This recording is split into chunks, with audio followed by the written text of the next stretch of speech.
It is difficult to follow two great talks. I'm going to talk briefly about aortic dissection, which is a huge topic, and I'll try and brush upon some of the things on aortic dissection. The evolution of cardiovascular conditions, as shown here, can immediately throw the light upon the fact that aneurysms and dissections are growing at a speed where coronary artery disease was and valvular heart disease grew at very rapid pace initially, but now they are kind of stable, and aneurysms and dissections and operative work on them is growing. Very briefly, acute aortic syndromes, what are they? We know that aortic dissection, intramural hematoma, and penetrating atherosclerotic ulcer are the three major entities forming acute aortic syndromes, and aortic dissection is one of the largest entities amongst them. The thoracic aortic aneurysm and dissection incidence and operative work going up in all the countries across Europe, UK and US. We do not have similar data available from India, but I would say that the dissection is becoming a little more common, and of course the repairs. So aortic dissection is most common of the acute aortic syndromes. The dissection flap can propagate in either fashion, leading to life-threatening complications. It's a challenging disease by itself. It most commonly affects males more than females between age 50 to 70, but can affect younger males also. And it has very high mortality of 1 to 2% per hour after the symptom onset, and that is what makes it very challenging. How to classify?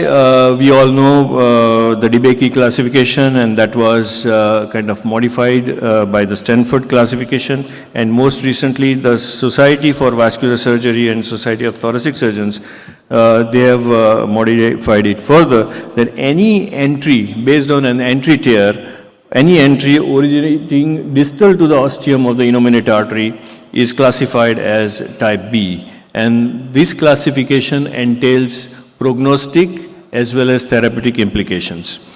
And this is the classification now, the latest classification, depending on the entry of the tear or the entry point. Zone 0 means type A, and anything beyond zone 1 and further is classified as type B.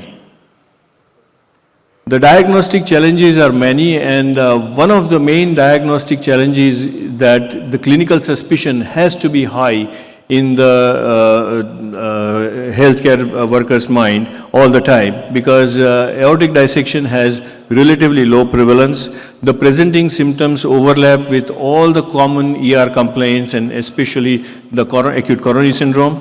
It has frequently non-specific clinical presentation. There is absence of specific biomarkers, and the most important diagnostic modality once you have a clinical suspicion is imaging. CT, transthoracic echo, transesophageal echo especially, and MRI are the best, most sensitive and most specific imaging modalities for this, but out of these, CT has evolved to be the most reliable one.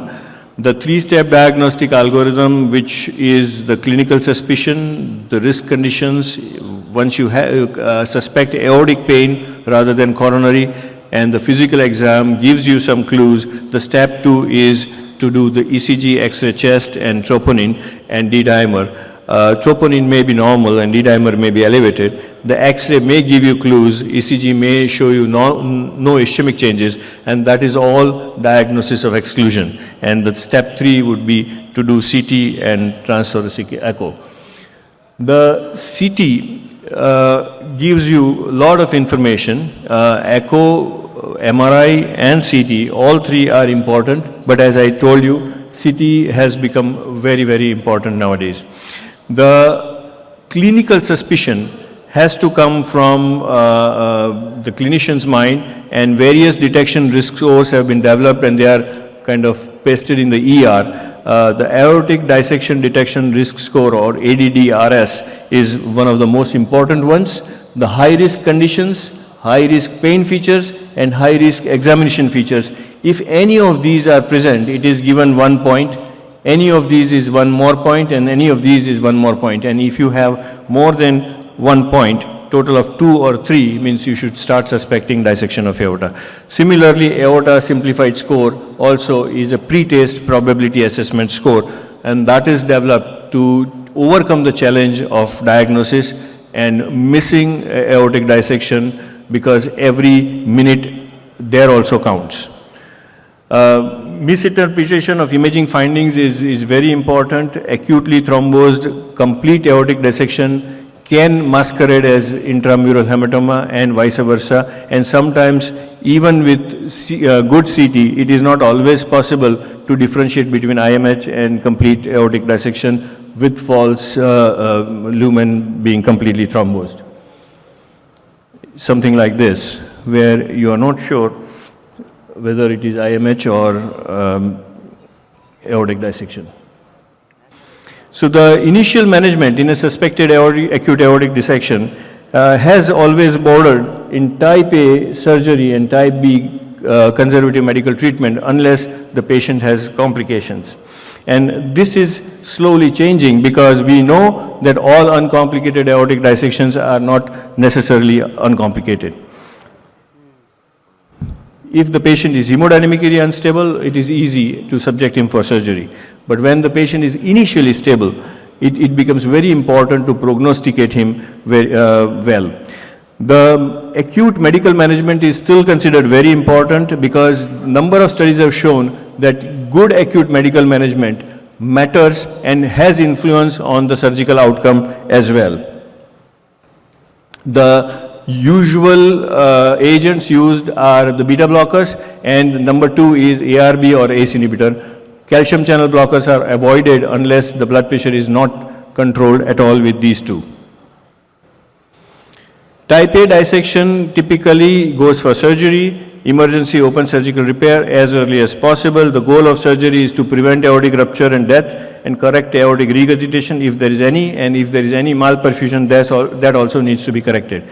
We'll come to that many times now you have hybrid strategy for these conditions also, type A dissection, where you correct malperfusion by either putting a stent or doing fenestrations.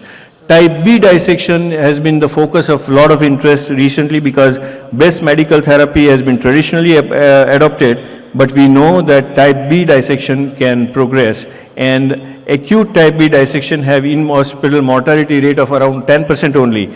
But out of them, if uncomplicated type B dissection is there, the rate is 1 to 6%, but complicated type B dissection will have rate of 20 to 30% mortality in across all the series. And thoracic endovascular aortic repair, TEVAR, is the preferred treatment for any complicated type B aortic dissection. Surgery is almost out. The surgical management for type A dissection, aortic, I will just again go through this very quickly. Modified Bental de Bono procedure, we all know, root replacement with a composite valve graft.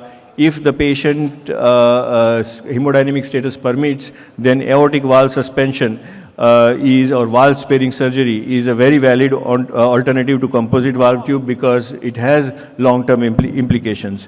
If the arch is not seriously involved, then you can go for hemi-arch approach, or sometimes you need total replacement of the aortic arch. Similarly, when you have frozen elephant trunk technique is also very commonly used. I will skip this type A and go to type B.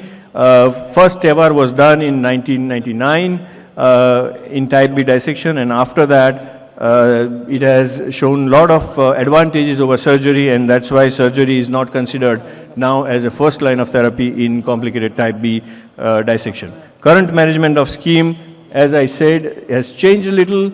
Complicated type B, you go for endovascular treatment. Uncomplicated, you still go for medical treatment. And type A, of course, open surgery. But the problem is that really, is there uncomplicated type B dissection? That is a challenge. challenge is to identify uncomplicated type B dissection, or rather uncomplicated type B dissection which will go for any complication in future. And high risk predictors are there. Inflammation is one of the newest ones which has been elucidated, and there are high risk type B and low risk type B, and high risk type B do better with endovascular repair, and that has been shown recently that they have significant difference in survival as well as quality of life. INSTEAD and the INSTEAD landmark, similarly ADSORB trial has also shown that TEVAR is a method of choice in type B aortic dissection when you have high risk features present. And there are lots of methods how to estimate the risk in type B aortic dissection. And now guidelines also in uncomplicated type B, TEVAR should be considered. It's a class 2A/B recommendation. I'll quickly go to the malperfusion treatment options, which is a new thing, and many centers have adopted approach of endovascular treatment for malperfusion by putting a stent or by doing a fenestration, and probably future management scheme is going to look like this, that for type B you are going to identify which uncomplicated type B is likely to be high risk, and you do TEVAR in them. And you follow them up with pre-discharge CT and CT at 3 months, which is very important. I'll quickly go to the last slide. Long-term management and surveillance is very important after you treat these patients surgically or endovascularly, and CT scan is advocated every year, even when the patient is stable. The continued evolution in stent graft design, improved vascular imaging technology, simulation training for operators, and developing newer patient-centric rehabilitation protocols will pave way for better treatment and hopefully better survival for this challenging disease. Thank you.